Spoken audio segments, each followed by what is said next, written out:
Hey, you're watching GearWire, and we are at Pitchfork Music Festival 2010, and we're talking with Alan from Neon Indian. Thanks for joining us. Hey, my pleasure. How you doing? All right. So this is your first Pitchfork, right? Yeah, absolutely. I've never actually had the pleasure of coming to this festival. So yeah, so not only is it my first year, but I get to play at the end of it too.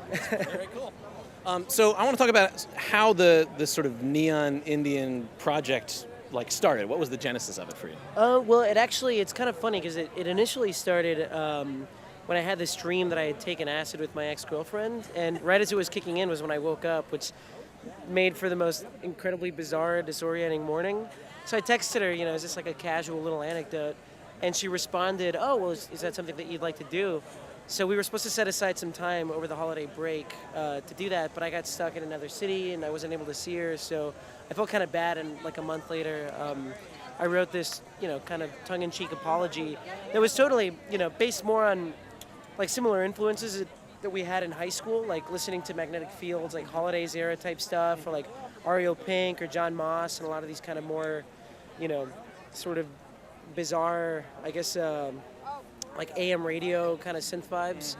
Yeah, it's kind of funny because that song just sat there for a while, and I tried to rewrite it as a Vegas song, which is my other project that's kind of just more straightforward dance production type stuff, and it didn't really work, and I realized that if anything I needed to write more songs in that style. And one day I just sat down, and then 6-6-9 happened, and then Deadbeat Summer happened the next day, and then Local Joke happened the day after that, and it was just like this weird catharsis where I just finished the entire record in a little under a month. Oh, wow. Oh, very cool. So it's much more synth heavy. Do you play other instruments besides synth? Like that's your primary instrument? That's definitely my primary instrument. I mean, I play a lot of guitar on the record, with the exception of two songs, Terminally Chill and Ephemeral Artery, where I have my guitar player for the live show, Ronnie. He got to shred on those songs, and he's way more adept. Like, it's kind of funny because a lot of people say, like, wow, you've got this weird, like, slidey style, and it's like, that's just me trying to find the frets, That's just me like, okay, I hit an E, awesome. Hey, if it sounds good. Yeah, exactly. Cool.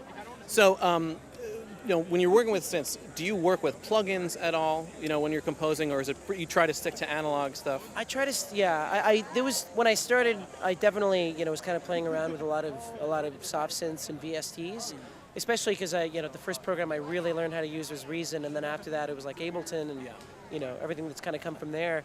But there's just, and most people will swear by the fact that it's like, oh, dude, you can totally, like, if you get like a Yamaha CS80, like VST, you can make it sound like the real deal, and it's like, no, you can't. But yeah, to me, the one issue I've had with a lot of soft synths, or even with like a lot of the newer synths that you buy at like, I'm not gonna say, I'm not gonna name any. Oh, you can trash. Go. Oh, retailers are saying. Yeah. Yeah, don't do that. Yeah, for sure.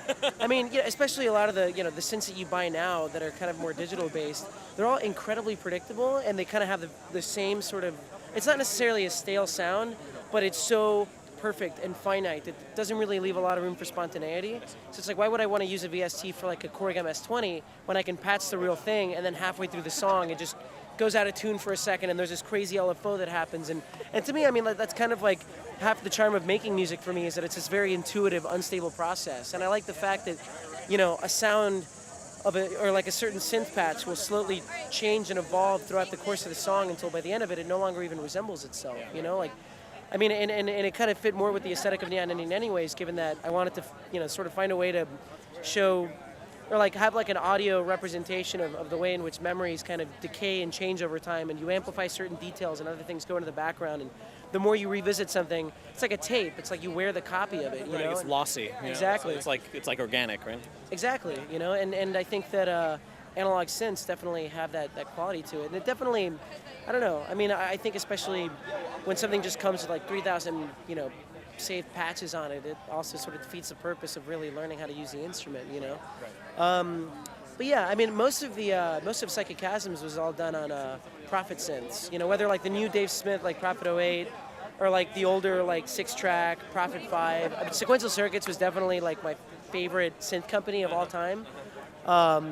And actually a lot of really, but all the effect stuff was kind of more Moog, kind of like 12-stage phaser, or like the low-pass filters like just so delicious. And So are you talking about like the Moog synths or like the Mooger-Fooger effects? Mooger-Fooger effects, definitely.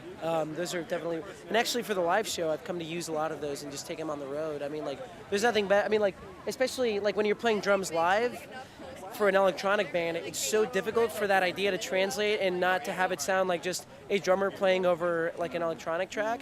So what we do is a lot of like front of house effects stuff. You know, like you'll be able to hear when we're playing that there's like a envelope filter on the snare that you're doing it like front of house, and it gives it like a weird squishy sound, or like phasing all the hi-hats and like, you know, being able to recreate a lot of the sounds on the record live. And you know, I mean, I think the more complicated the better is kind of like my philosophy. So how many synths do you tour with live then? Well, we started off with 2, and we just had our 3rd edition, and it was just like a Juno 6, which it's funny because I didn't know that synth that well when I started touring. I had a 106 for a while, but I've come to play it so much every single night that it's just like the back of my hand, because you have to change patches manually like before the next song, you know. So it's like change the waveform and restructure the, you know, the filter and all that. So that one's my personal baby on stage. And then Leanne has a Prophet 08 and now a Sequential Circuit 6-track, you know, just because those are a lot of just direct sounds from the record. And I've actually got a little Moog Etherwave Theremin that I use on stage now. That's really, really fun because it's got a little CV out, so I can open filters with it and do all sorts of weird. So you use it to like control like the effects, like the Mooger-Fooger effects and stuff? Or? Yeah, absolutely. I actually I have an analog delay that's the Moog one as well that I'm using on the Juno 6, because it's weird. It kind of has its own built-in like low pass filter sound to it, you know, like. Okay. But I mean, I also there's like a whole little collection of delays on stage, you know. I mean, like the Empress Super Delay is really rad too. It's got. Have you had anything die on you like when you're touring? Oh, all the time. I remember when we went to England for the first time, I didn't realize that there was a voltage conversion because I'd never been overseas. So I used to have an old rack-mounted Roland mixer that, I mean, any of the stuff predating the 90s doesn't come with its own like little built-in like converter fuses or well, I'm not entirely sure if that's what it is, but I plugged both those in, like the Juno 6 and the Roland mixer, and just fried both of them, and had to like just hunt for this certain kind of fuse all throughout London, and finally found it and managed to fix some of it, but not all, and it was kind of, that was sort of a nightmare. And I mean, I've had plenty of delays that just crap out on me, and you know, little reverbs and stuff like that. My APC controller is surprisingly, I mean, you know, knock on wood, but it's a resilient little guy. I'm so proud of it just because, you know, I mean, we used to have a case for it that would just crack open all the time. And this is before we got like some serious like cases to like keep everything nice and safe. And we were just running around with backpacks full of cables and like gear. And I remember like sitting on a plane, like looking outside the window, and like right as they're boarding all the equipment onto the plane, I just literally see like the guy just throws the case and it just opens and the APC just falls onto the ground, and I'm just like, my hands just pressed against the window, like, what the was that? Oh my God, you know. Jump off the plane and murder someone. Yeah. Oh my God. Absolutely. But it survived that? It did. The guy just literally kind of looked around for a second, picked it up, and then just like stuffed it back in, and then just set it down. I mean, like pretended like it never happened. And that's actually how most of the gear is like broken down on us, is like touring. Like I've had to get the Prophet serviced a couple of times just because, you know, people just throw it, and then you show up to the show and you rattle it, and there's like some loose screws in there, and it starts sounding more like a maraca than a synth, you know?